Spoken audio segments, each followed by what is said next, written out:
We are working on block number 20, and they will be the bear claws, if you will. I'm using 4 fabrics, 5 actually. So these 4 colors are, again, from my scraps. They're all batiks. And then I am using the gray for the background. So we have these 4 colors. These are 4.5-inch square. We have our corner blocks. These are 2.5-inch square. Then we have 2 of these each again matching these colors. And these are 3 inches square. So 2 of them each at 3 inches. And I've already done this one.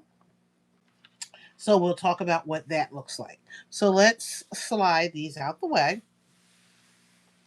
What you're going to do is take your background fabric. Again, these are 3 inches along with these.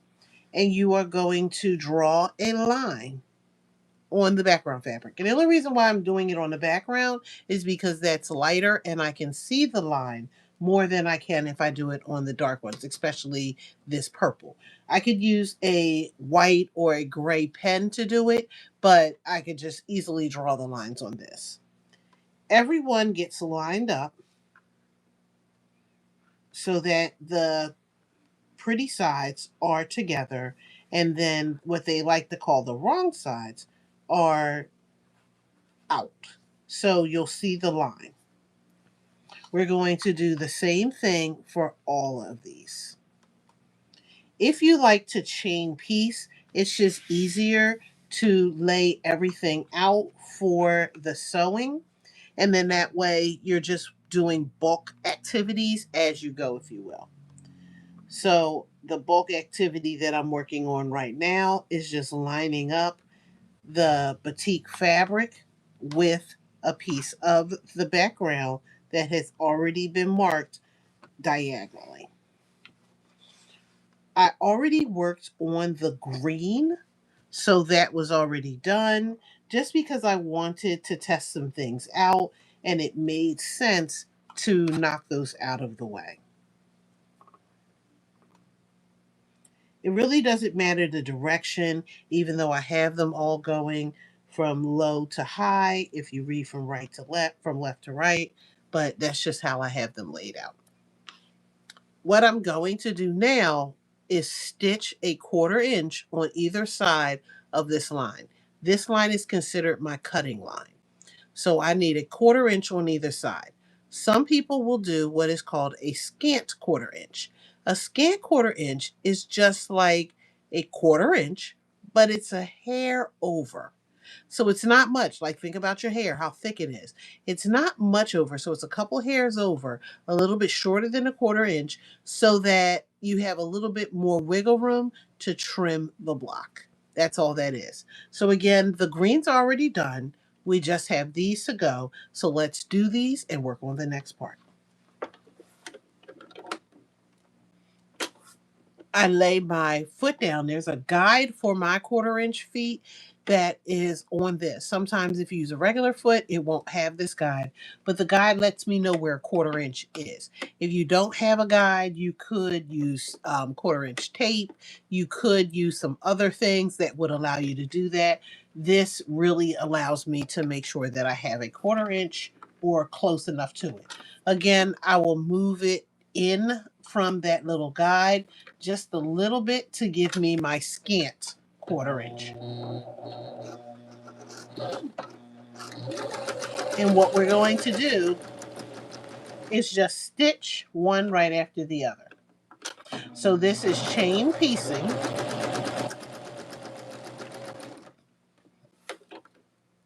Because when we make a quilt, sometimes we will say, I'm quilting. I'm quilting these pieces. You're not quilting them because quilting is an actual thing. You are piecing.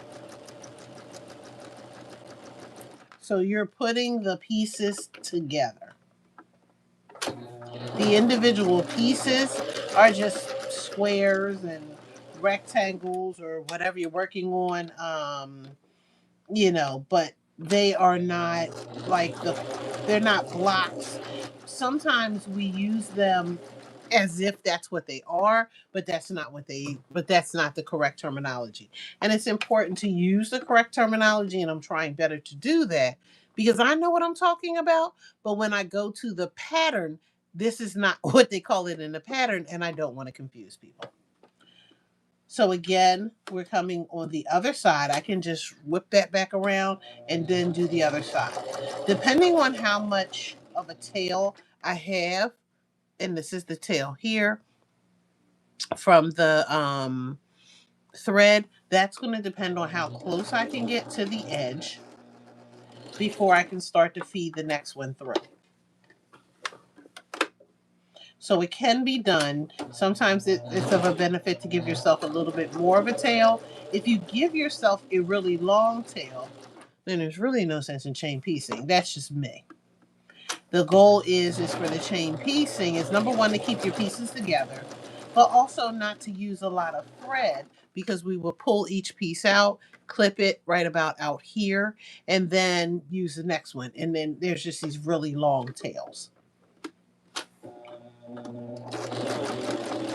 Plus, you run the risk of nesting after each one. That means your thread bunching up underneath the fabric that you're sewing, as well as the thread popping back through your needle. So, chain piecing helps to, avoid some of the issues that might arise from doing these small pieces.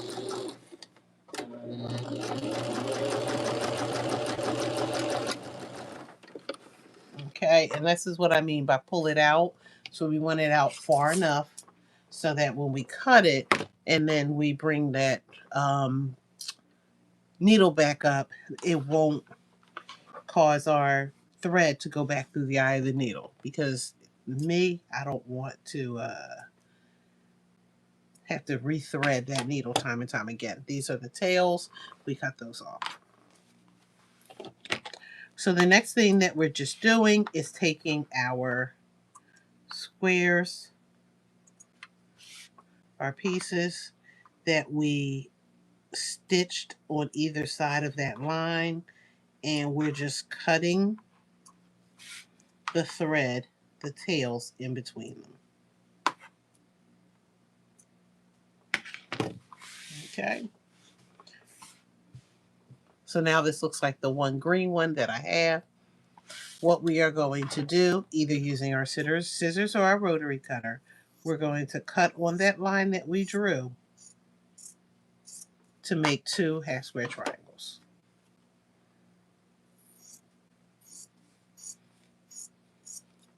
So I easily can use my scissors. Sometimes I can get a jagged edge because our scissors and the way that we handle them are not necessarily always going to produce an even result. Or we can use our rotary cutter if we have a great eye and just cut that way. And if we don't have a great eye, we can use our straight edge, line it up with that line that we drew, and then just cut that way. So any of the ways works. It is totally up to you which way you want to go. So again, we're making the bear paw.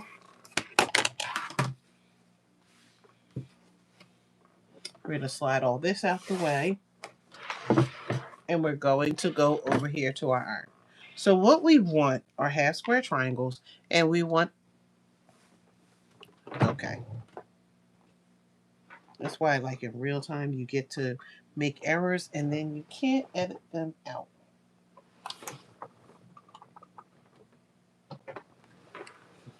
Let's try this again. So we're going to make half square triangles, and they're going to look like this when we finish. These are trimmed up already and ready to go. So I have two of them done. I only need all of these to go. When you press them, you can make your choice whether you want to press them to what we call the dark side or you can choose to press them open.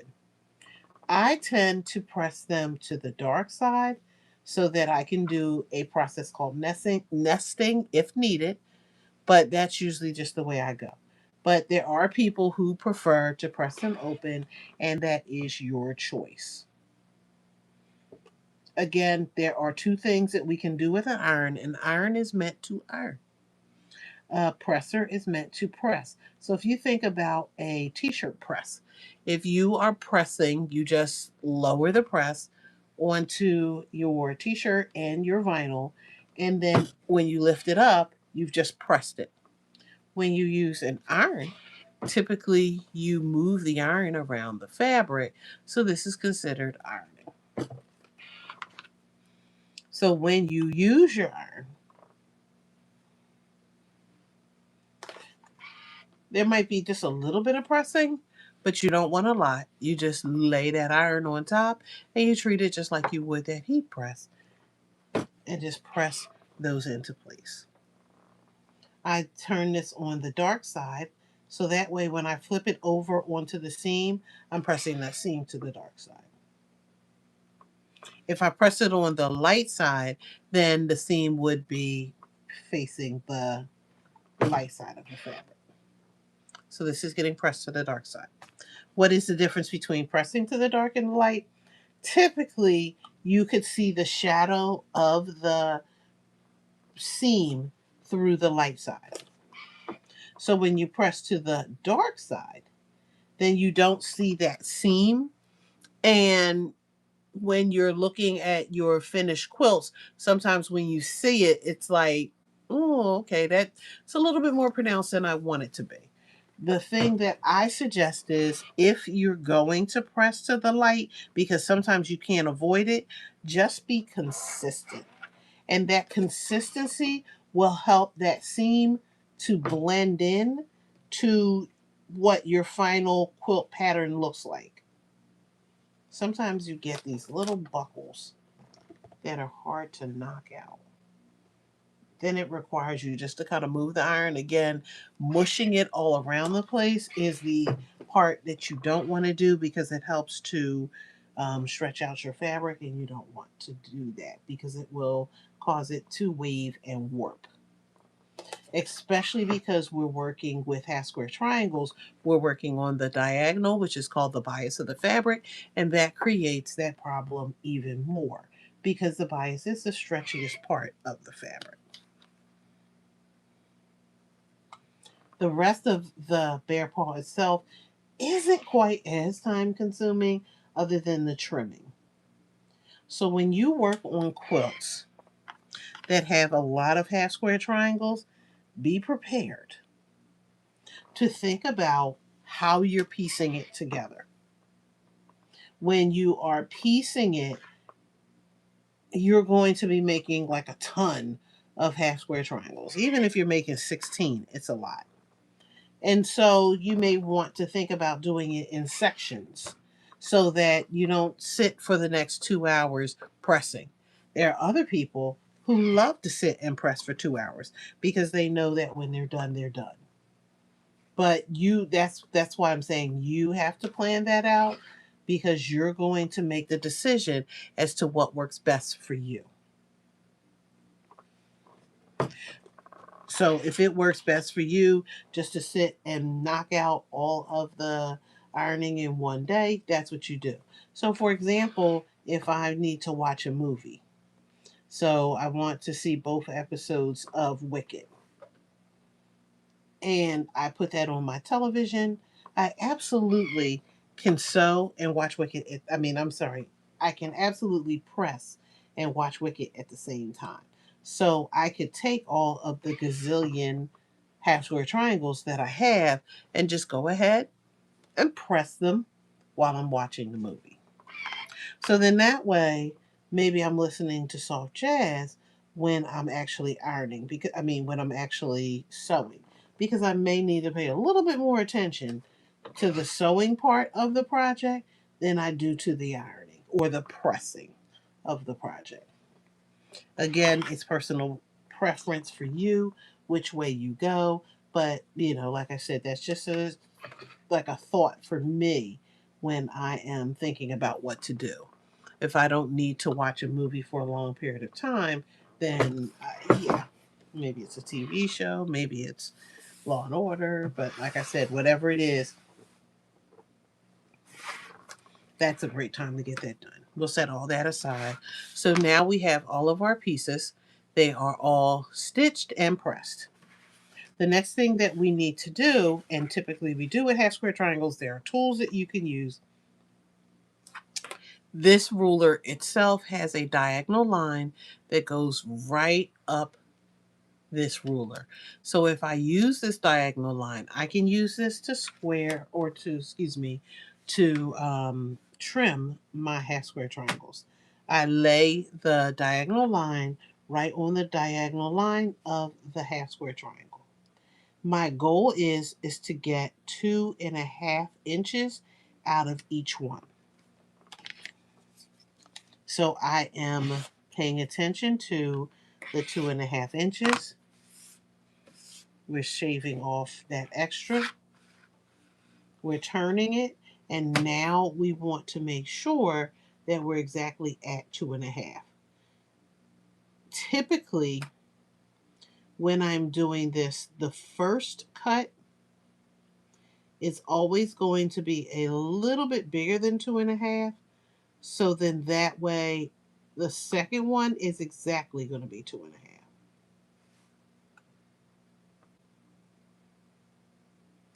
And I want to make sure everything is even. And then I do the cut.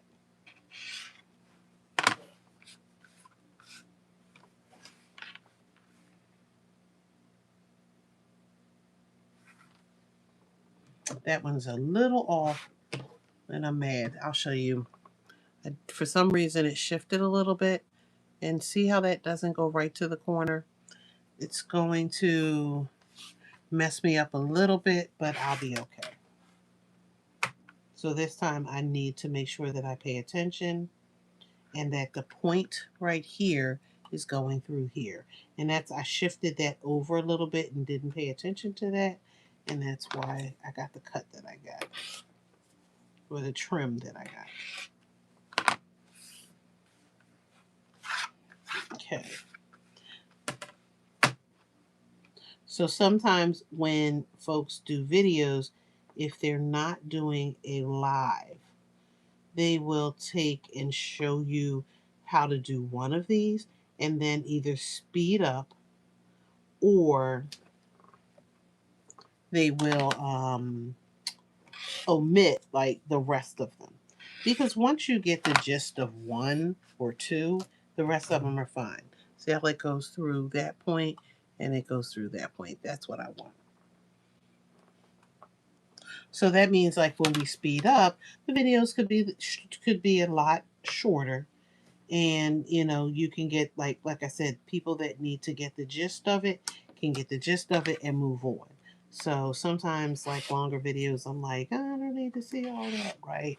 And then there are other times where it's like, okay, they're going to show it to me again, and I'll just keep following until I get it. So again, I'm working on the green. I'm trying to line up 2.5. Keep that center on the diagonal. And then when I cut the two sides, or trim the two sides, that diagonal should go through both of those points. I like working with the scant 1/4 inch a little bit more because I feel like it gives just a little bit more of this, and it's not going to make that much difference in making a quilt and having fabric left over, but it helps me to get great sharp points. Is this upside down? Oh. It helps me to get great sharp points, and it guarantees me that if I didn't, sometimes I'll shift my fabric and not see that I shifted it, and then the half square triangle would be less than 2.5 inches, and then I'm stuck. If it's a hair or two less than 2.5, I can make up for that when I'm stitching everything together. I just need to make sure that I remember that this is the block that's off a little bit. If that were the case, this one's not off, but just like I have to remember those things. If I don't have that issue,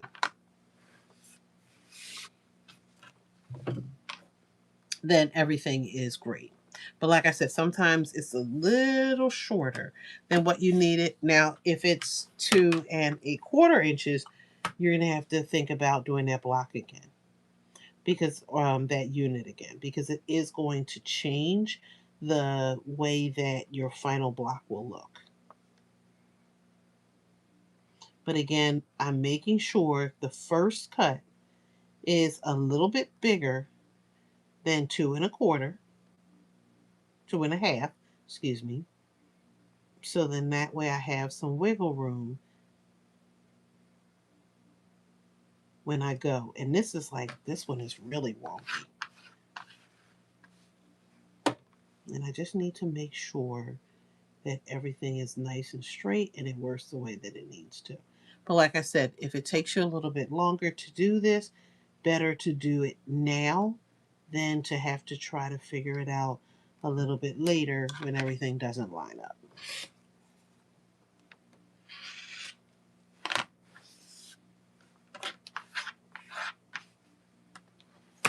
And I think like for the half square triangles, this is the most concentrated part of the whole process.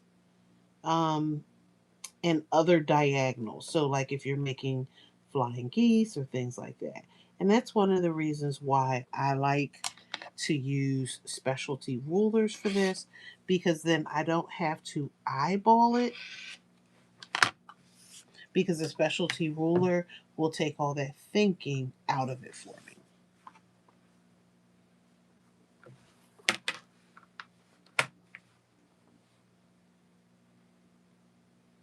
So again, we're just lining up. This is coming real close to 2½. So I want to trim off the minimal amount here to make sure that I have enough room when I turn this and line this up on the 2½. And again, each one has its own little character. So you're going to get different trimmings off of each one. And that's okay, because it's all in how you cut the block. It's all in how you ironed it or pressed it. But you want that final result to look the way that it should look.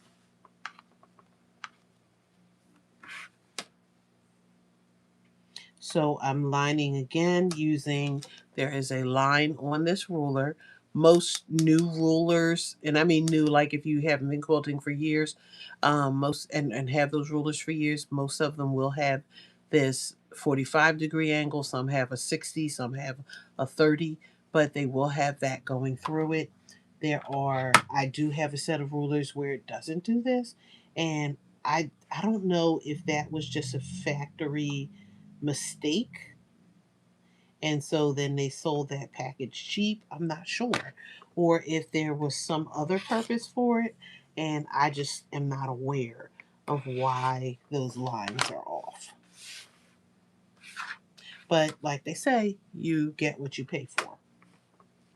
Now I can still use those rulers as straight edges, but they just don't, and I can use it because I know what everything is supposed to look like without that line. But this diagonal line makes my life a lot easier, because I can see it lined up a lot easier than I can if I have to eyeball it myself.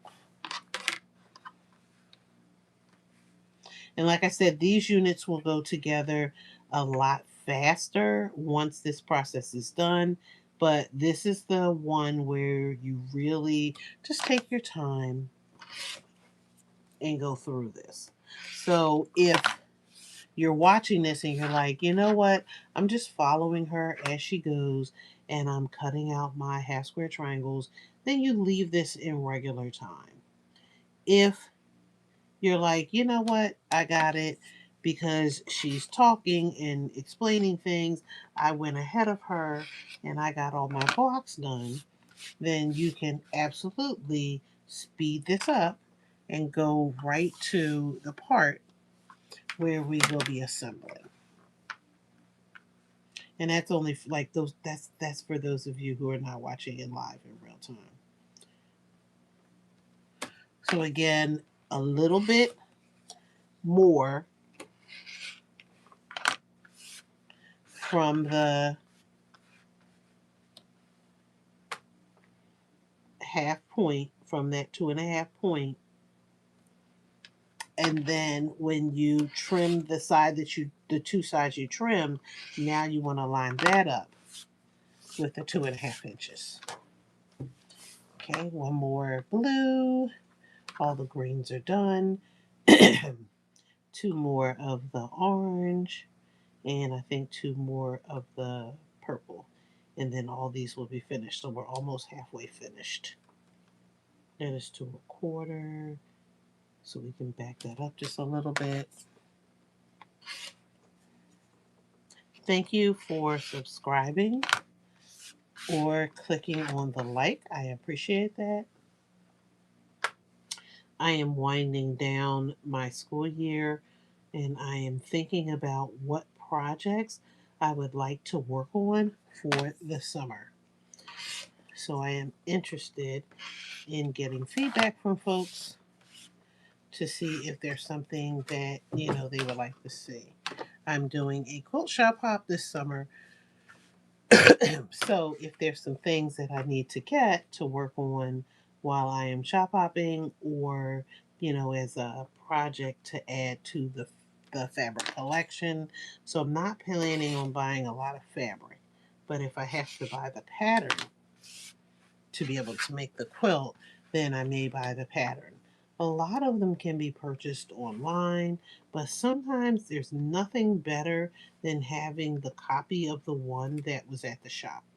There's nothing better than not needing to run out all of your colored ink, even though it may be a little bit cheaper to cut out a pattern. To print a pattern. Okay, all the blues are done. We have 2 purples and an orange to go, and then we're ready for the next part. So again, we're working on the bear paw quilt. The bear paw has 4 6.5-inch square units that we are making, and then those units will be put together to make our 12.5-inch block. You can, and that's unfinished, you can find patterns that will result in smaller blocks, 9 inches, 6 inches, if that's what you choose. Typically, I choose to go with a 12.5-inch block unless I'm using a pattern that calls for a different size block. 2 more to go. So if I'm working with a pattern that has a smaller block, then I'm using their measurements and everything else. If I'm working on a sampler or a pillow, or a bag or a table runner, typically if I'm making the blocks myself, I go with 12. 12.5 is a typical traditional measurement for a block. But we also know that 6 and 9 can also be traditional now, but usually 12 is like that go-to. One more to go. We're just, again, there's a line here, and we're lining that line up with this line here.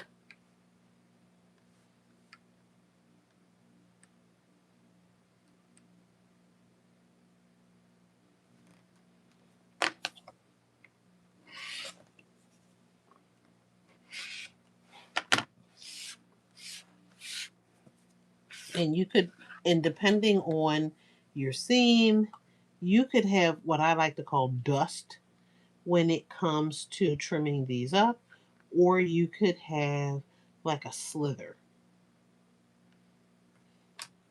But either way, your final result should be, in this case, 2.5 inches. That's a slither. Okay. So now all of my half square triangles are done. They're all trimmed. And this is the trimming that's left over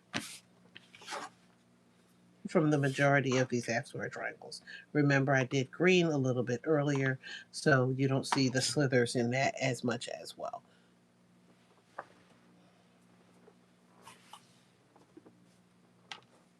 We have these corner blocks,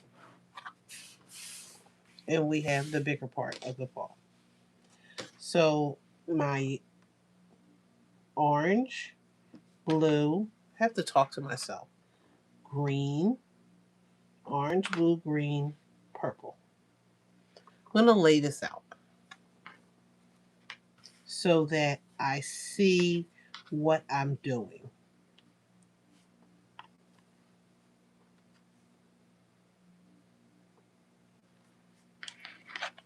Now, sometimes I have to remind myself of what I'm doing because sometimes I mess up and I will absolutely put the blocks in the wrong order. And then I have to start again, and that could drive me bananas. So again, we're making a bear paw. We we tend to call them bear tracks, but either way, it's like it's the same thing. Okay, and this pattern is by Fabric 406.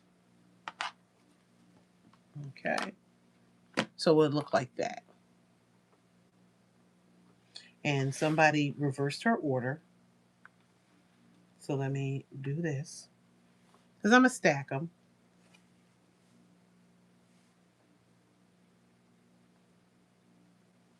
And so they'll look like that. So we'll do the next one till we finish one. So you see that. So the units are like this, which is going to end up in a 4 patch. So that means I want to sew these together and these together to start. And we can, matter of fact, just go ahead and do them all. But I just wanted to see what the bear paw would look like before I got started. So easily enough to make sure that everything does what it's supposed to do. I'm putting these all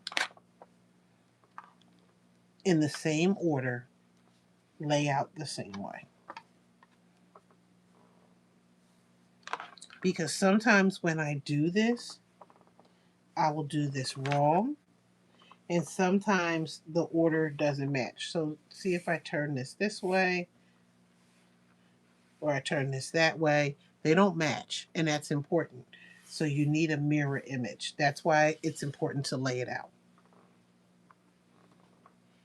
Because sometimes your eyes will play tricks on you, as mine do, and I will absolutely think that they're all going the same way. Then I sew them together and lay them out, and I'm like, no! So this way I know they're right. Okay. So I'm going to just turn these like that. And what I'm going to do is flip, flip, flip, flip, flip, flip. So I just have everything together, and we're going to flip and stitch. So let's take these two. We trimmed everything, so everything should be the same size. Line those up, and now take them to our machine, and we're going to stitch them. And again, I cannot stress how important it is to try to lay out everything before you get started, because Jennifer has made enough mistakes where she had to go in and rip all that apart. And these are small. So when you go in to rip these apart, you're going to tug at the seams. And remember, we trim these. So because we trim these, the seams are not as strong as we possibly would like them to be. So since they're not as strong, we don't want to do a lot of pulling. And then if we decide to backstitch on them, then it's a lot more that we have to seam rip out. And there's the possibility that, you trimmed it off anyway.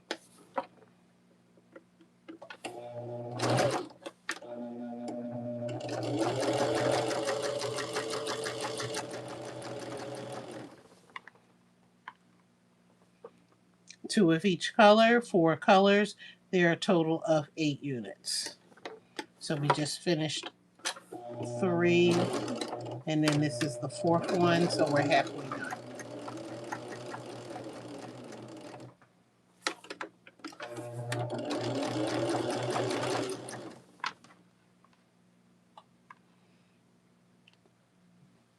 Hello, hello, hello.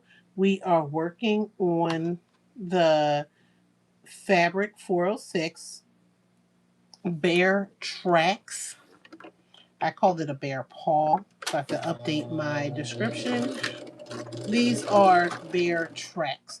So we're making a bear paw block in one color. And then when we attach them all together, they're called bear tracks. We finished each of the half square triangles. And now that we have finished the half square triangles, we're stitching them together in twos. And we recognize that from laying them out, which I always suggest that you do, that they are mirrored. And that's important. And you can see they're mirrored because I can take those like that, right? So they're mirrored, but that's important because if we didn't look at that, we would have all of our half square triangles going in the same direction. And that would have been frustrating when it came time to put the entire block together.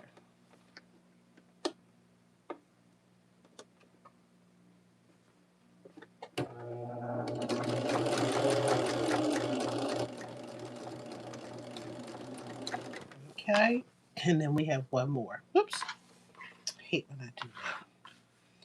When you drop them and then you have to sit there and say, are these still going in the right direction? Now you hope and pray that it's not the purple one, that when you put these together and you drop one, like this would be the one that I thought I eyeballed back in the right direction and I didn't.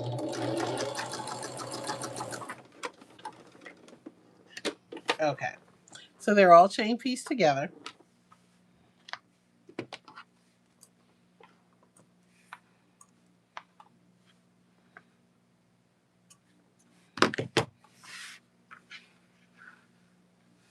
Um, I did just cut them in colorways, so I left them together. And that's just because I want to double check my work and make sure that they are still mirror. And this is the easiest way to do it for me to make sure that I have that mirror. I'll cut them in half, but I just want to make sure that I didn't make any mistakes. And then the purple one is the one that I dropped. Okay, so we're good.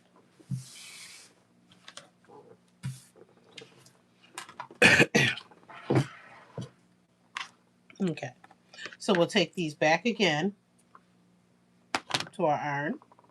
And you can either, again, press these to one side, your choice, or you can press them open. That's up to you. For these, I'm going to press these open I press to the one side for the other one. I'm pressing these open for this one.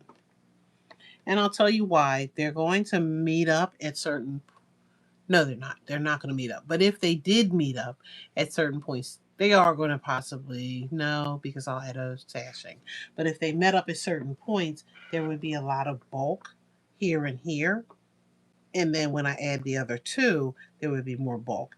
And I try not to have a lot of bulk in those corners if I can help it, on one side. I want to evenly distribute the bulk because the quilt will lay flatter that way. The quilt top will lay flatter that way.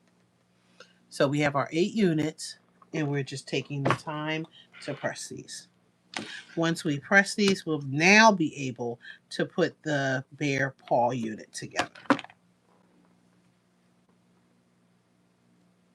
One of the lessons that I learned when I was quilting was the importance of pressing. Sometimes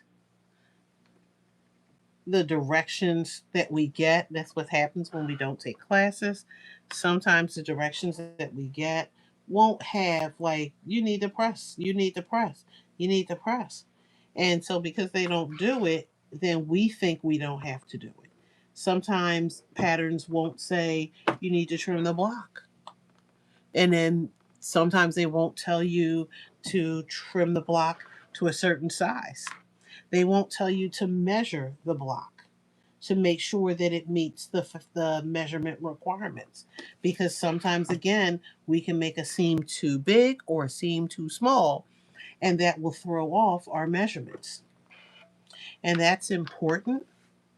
So when I do pattern tests for people, I do make the suggestion, because it's a line, to say, hey, when you finish this, this should measure 6.5.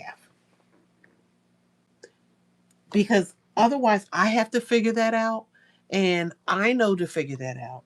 But if you're new to quilting or newer to quilting, you may not know to figure that out, as I did when I was newer, and I had all these wonky blocks. And I didn't understand why I had these wonky blocks. And that's because no one ever taught me to trim. No one ever taught me to press along the way. So I was doing my pitiful habits that I had picked up over the years from God only knows where, and I was doing them. And, like, if it works, it works. But if it doesn't work, then unfortunately, like, you're stuck, but you didn't know that it needed to be fixed. Okay. So these again look like this. We're going to add the extra pieces. This is going to go in here. And this will go out here. Matter of fact, you don't even have to know, because I know what I need to do.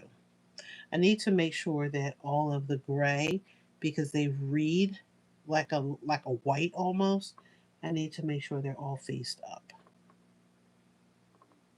And for some reason, I cut 5 of these. I don't know why. Okay. So this is what the bear paw unit will look like in purple. So I'm just laying these on top of each other because it just, for me, as I piece these, they're going to go in the order that I need them to go. Minus the purple lines, this is the way that the green will look.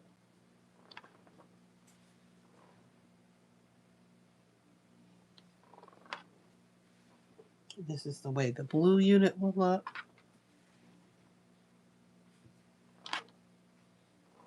And this is the way the orange unit will look. And again, I'm laying everything out so that I make sure it's going in the right direction.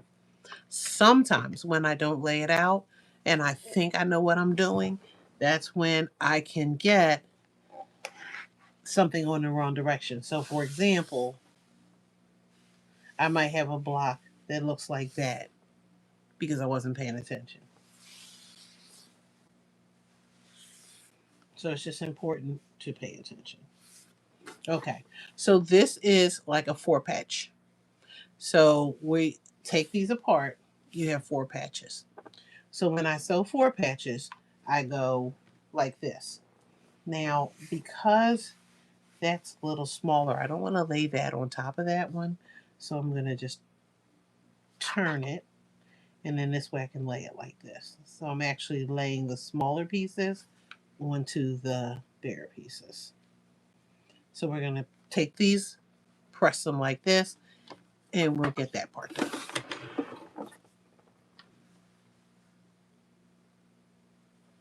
Everything should line up because these all should be 2.5 inches.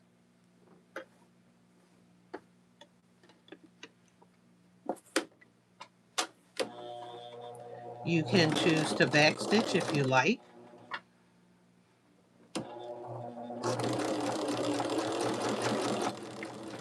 Don't really grip your fabric when you're doing this because remember, you used half square triangles and you don't want to stretch your fabric.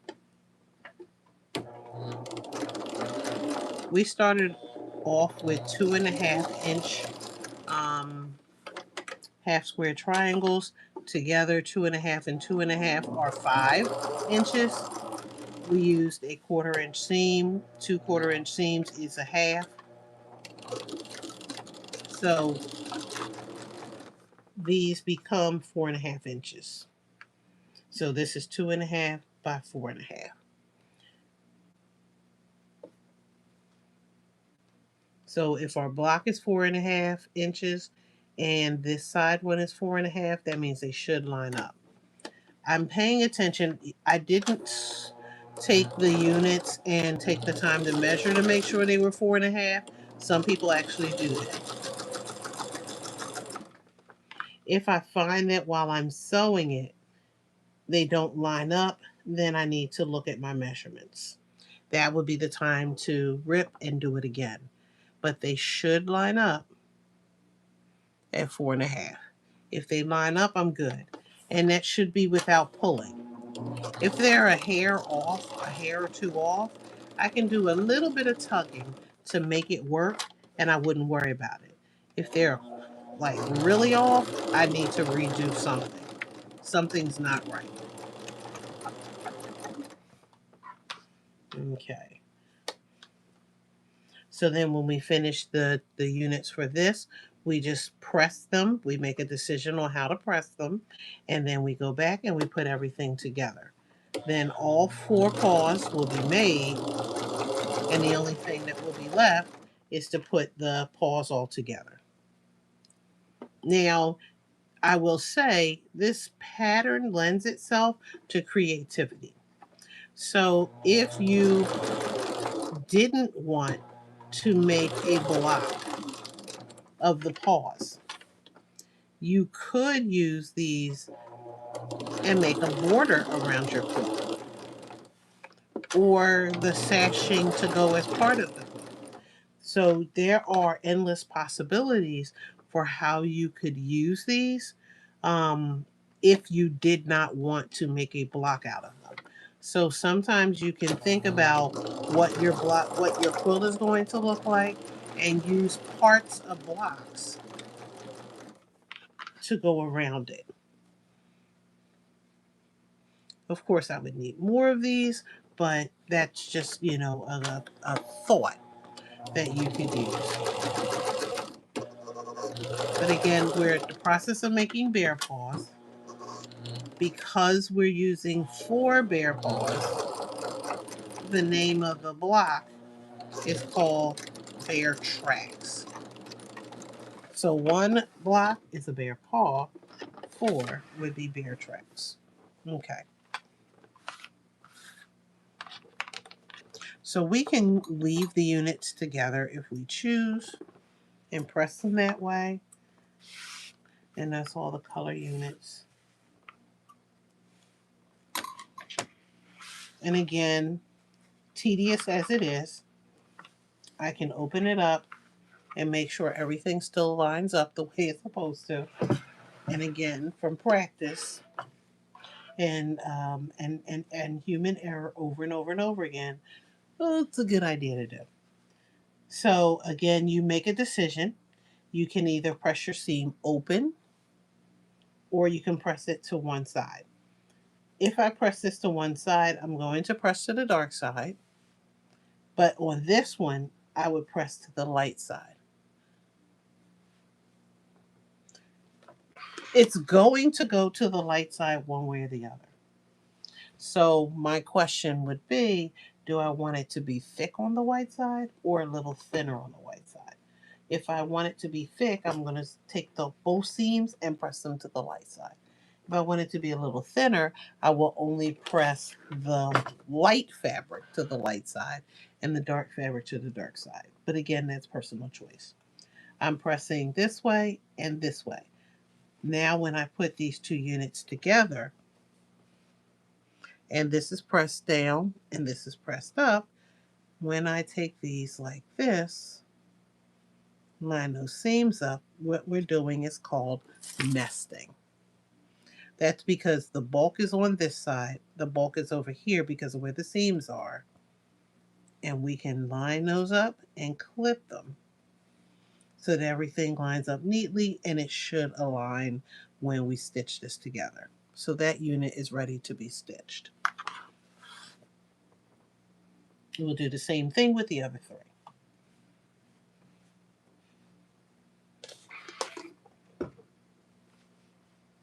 And again, you don't want to do a lot of pulling when you're pressing. Get everything nice and straight. Make sure that you don't have, like, if your fabric is not buckling underneath to create a fold that you would have to then iron out. And this has a little bit of a fold. I can see it right there. So I can just use my iron to press it out. It's not, I'm more concerned about the edges of the seams than I am the center because I can go back in later and really give it a good press. Again, we're going to take our seams, line them up, nest them, and clip.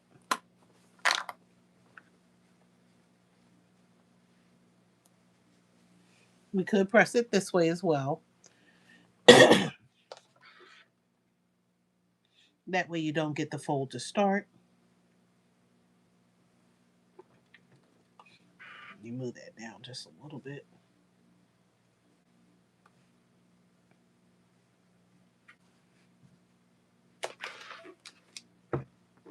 Bear paws are one of my favorite blocks. I don't really take advantage of it as often as I should. And that's because I usually use patterns and I just follow whatever they tell me to do. And of course, I would drop that on the floor. And let's do the blue one. So now all of our units are clipped together for the final stitch for creating the bear paw. Then we have one more time to put the units together like a 4-patch to put them together for the bear tracks.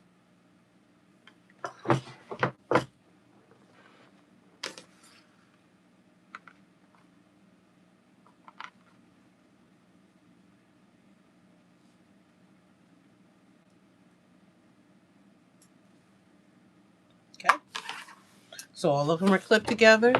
We'll bring them back to our machine and we'll stitch to create the bear paw.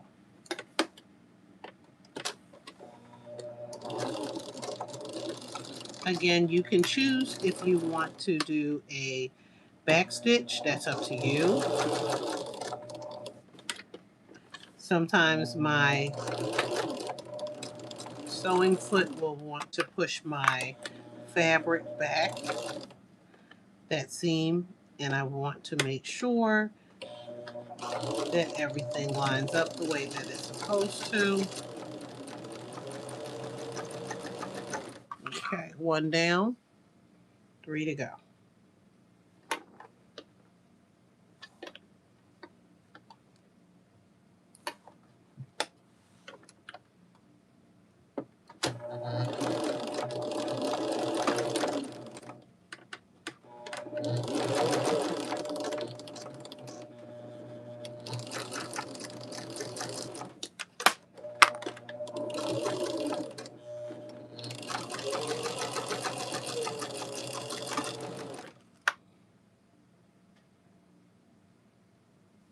So we're lining everything up.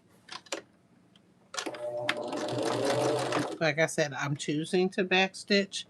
That's my preference.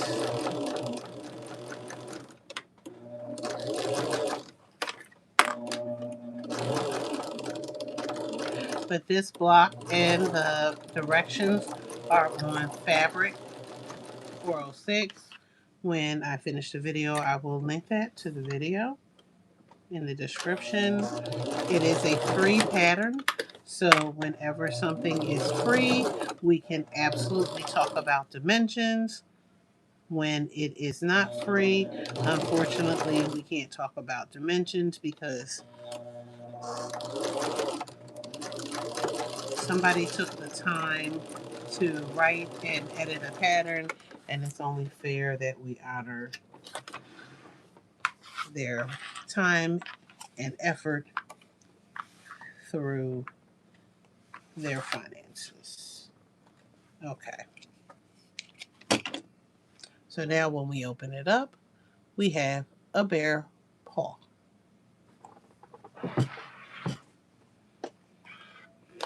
And so again, we want to iron this. We're going to make a decision whether we press out or press in. That's up to you. But now that the bear paw is finished, we can sew them together to make the bear trails.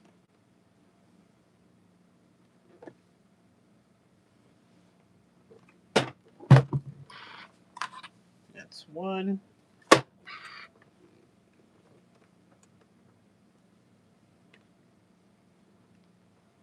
That's two.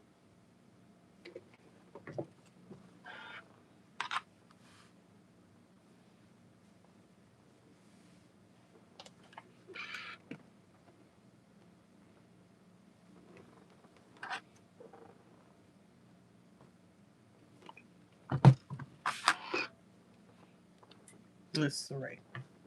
Thank you, thank you, thank you for clicking the like for this video. Please remember to subscribe. And also, if there are comments, I am open to them for making additional things that you may want to suggest. Okay. So here is, again, my suggestion, right? This could be a border. So if you are making a quilt and you decide that you want to use that block to make a border, you could absolutely use this to make a border.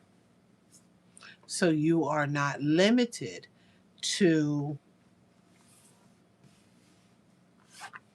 whatever they suggest. You can use this to make whatever you like. And it can go in any way that you want it to go into. So you can play around with the blocks to make a decision. If you want to make them as a quilt block, you can decide what they look like as well. So I did contrast dark, dark, lighter, lighter.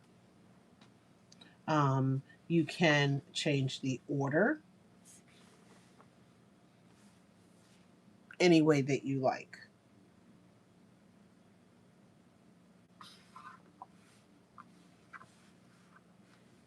It's not that way.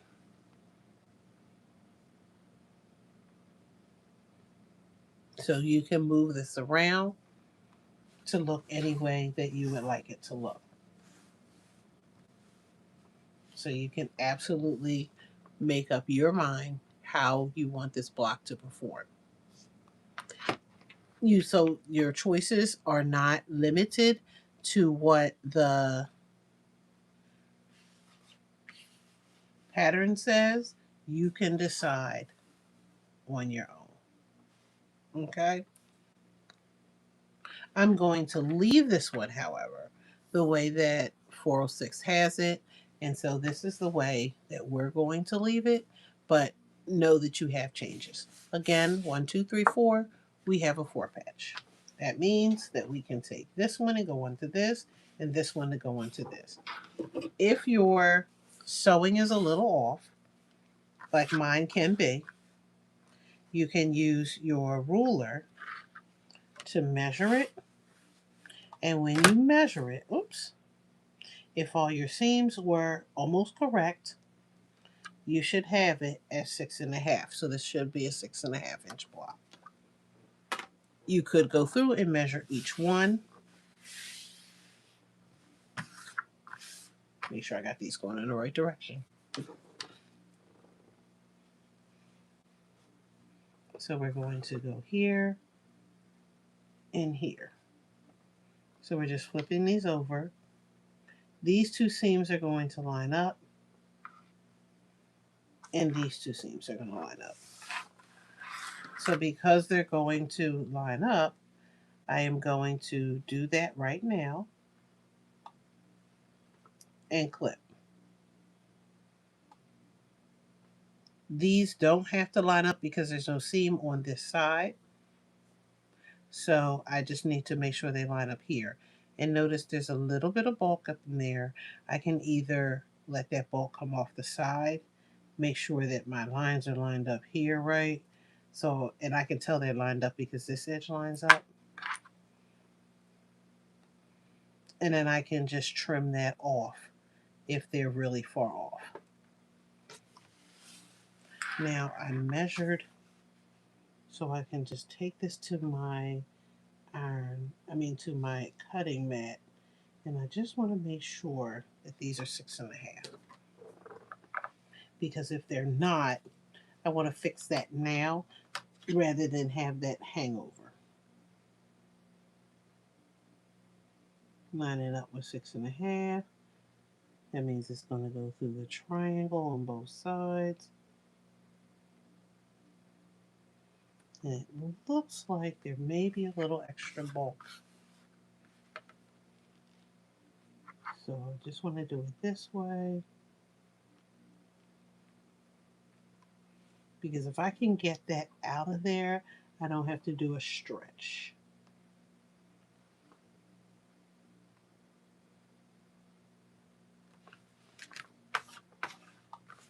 And I see it. I just need to get to it.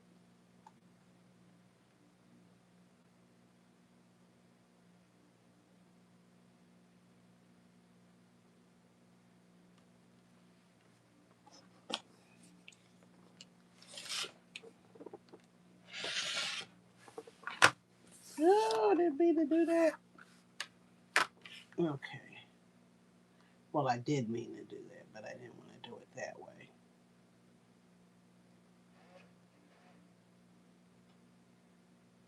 But that's okay. I'll fix it later. Okay.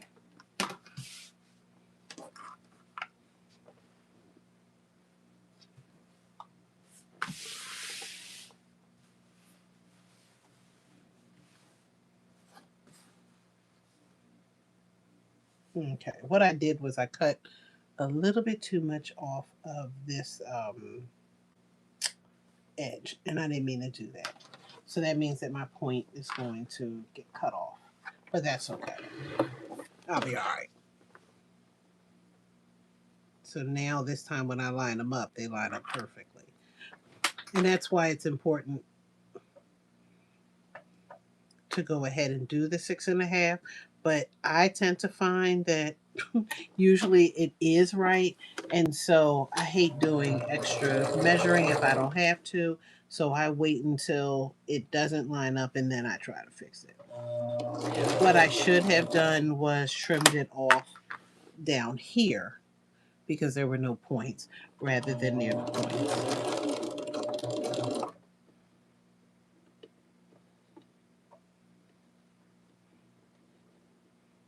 But what do they say?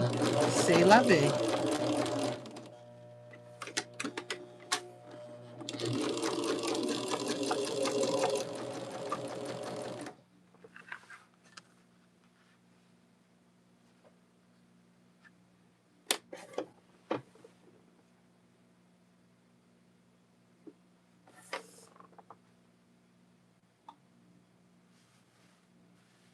somewhere in there I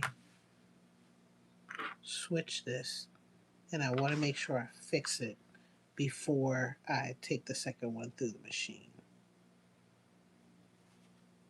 Okay, line up those seams. And this one was fine. I don't know what I did with the other one.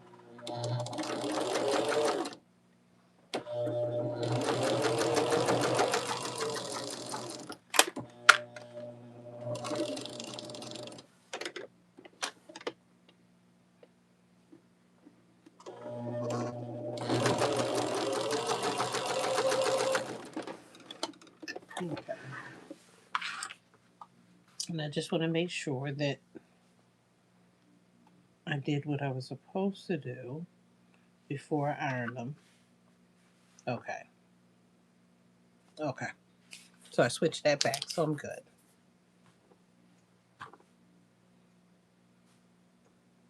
There's a lot of bulk right here, which means there should be a lot of bulk right here.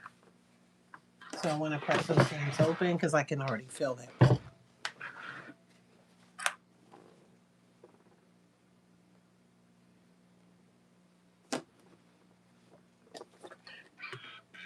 I'm just going to press just to get it to set that bottom seam. And then I'm going to open the seams up.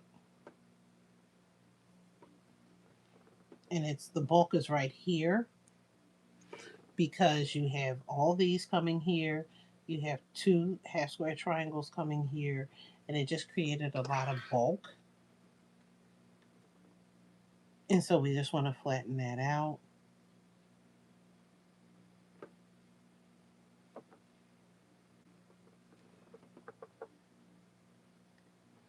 And again, you just press,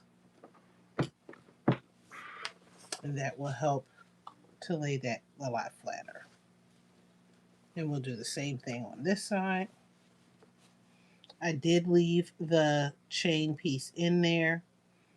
You don't have to. It just helps me to make sure that everything is straight. It keeps all my units together that I want it together, because if I were making more than one block, I don't want to put them all together and then put them all together again, because sometimes the colors were there intentionally. But again, it's personal preference. So my way of doing this is not suggesting that it's the only way. It's just the way that I prefer to do it. Okay. So now that's nice and pressed, and you can see how that point lines up.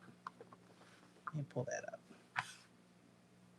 So that point lines up, and this point is right here. And you know I'm not going to have it on this side because I'm going to lose those points.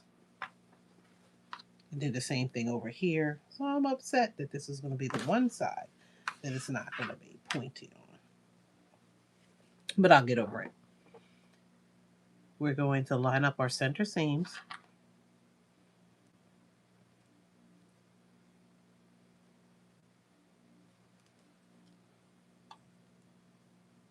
And clip. We have these seams that need to line up. And clip. So everything is nice and aligned.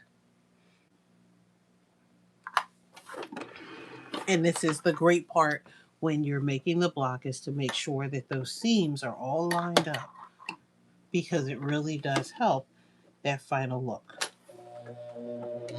Again, you can back up.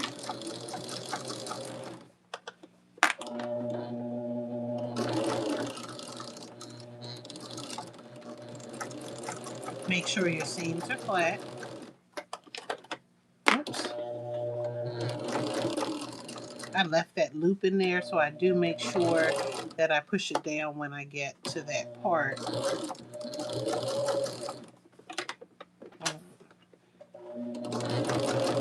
So it doesn't get caught up in the foot.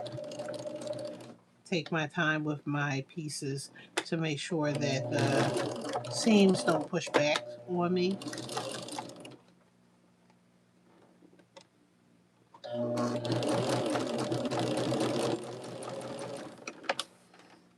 Okay. And you can see like right here, because I cut that off, see how that point is no longer pointy? And it's the only one. But guess what? 9 times out of 10, if you give this quilt to somebody, they're not going to notice that their point is off. Now, if this were the only block, if I made like each of the bear paws 12 inches, and then you might notice a little bit more, but at 6 inches, 6.5 inches for each block, nobody's gonna notice that. Unless it just happens to be the center point and it's the center of attention. Then they might go, oh, well, this was the center block and I noticed it was off. But most people, again, that get the quilt are not the quilt police. It's only the quilters that will say you do recognize that one of your points is off. And it's not necessarily a terrible thing either. I'll go to a quilt show and I'm looking and I notice that points are off on some of the quilts because my eye looks at that. And so it doesn't make it a terrible quilt. It just means that I noticed that.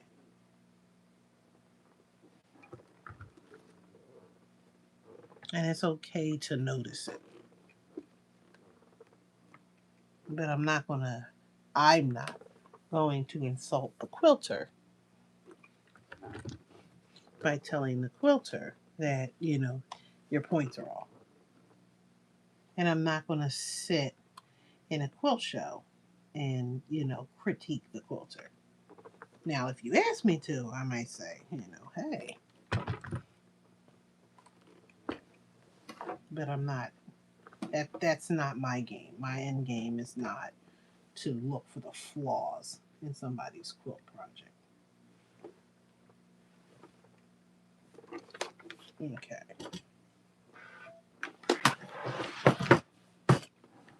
So everything is pressed, with the exception of trimming it up.